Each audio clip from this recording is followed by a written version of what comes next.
ஒரு பள்ளிக்கூடத்தில் 4ஆம் வகுப்பு டீச்சரு ஒரு கட்டுரை எழுதுங்கப்பா அப்படின்னு A4 ஷீட்டில் கால் பேப்பரை கிழிச்சு கையில் கொடுத்து எழுத சொன்னாங்க. எல்லாரும் எழுதி முடிச்சிட்டாங்க சார். அத்தனை பேப்பரையும் கலெக்ஷன் பண்ணிக்கிட்டு போயிட்டாங்க.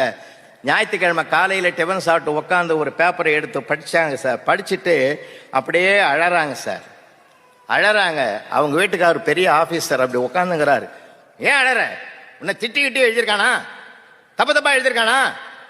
இல்லைங்க, நான் கொடுத்த தலைப்பு என்ன தெரியுமா? கடவுள் என் எதிரில் வந்தால் என்ன வரம் கேட்பேன் என்பதுதான் தலைப்புங்க.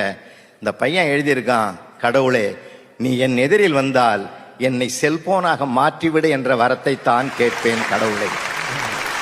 ஏன் தெரியுமா? எப்பொழுதும் என் அம்மா உள்ளங்கையில் வைத்துக் கொண்டு எப்பொழுதும் அதை விட்டு பிரியாமல் இருக்கிறாள். ஒரு முறை கூட என்னை தொட்டு பார்ப்பதில்லை கடவுளே. என் அப்பாவும் அலுவலகம் முடிந்து வந்து உட்கார்ந்து விட்டால் ஆஃப் பண்ணி வச்சிருந்த செல்லை ஆன் பண்ணி விட்டு உலகம் முழுவதும் பேசுகிறார். எதிரில் உட்கார்ந்து இருக்கிற என்னிடத்தில் ஒரு வார்த்தையும் பேசுவதில்லை கடவுளே. என் அம்மாவிடமும் அப்பாவிடமும் நான் நெருங்கி பழக வேண்டும் என்றால் என்னை செல்போனாக மாற்றிவிடு அப்படின்னு எழுதியிருக்காங்க. உடனே அவர் கோவம் வந்துட்டு சட்டையை மாட்டினார். கார்ல உட்கார், அந்த வீட்டுக்கு போய் அவங்க பேரண்ட்டை உண்டியல் என்ன பண்ணிட்டு வரும். முடியாதுங்க, அது நம்ம பையன் தாங்க. நல்ல குடும்பம்.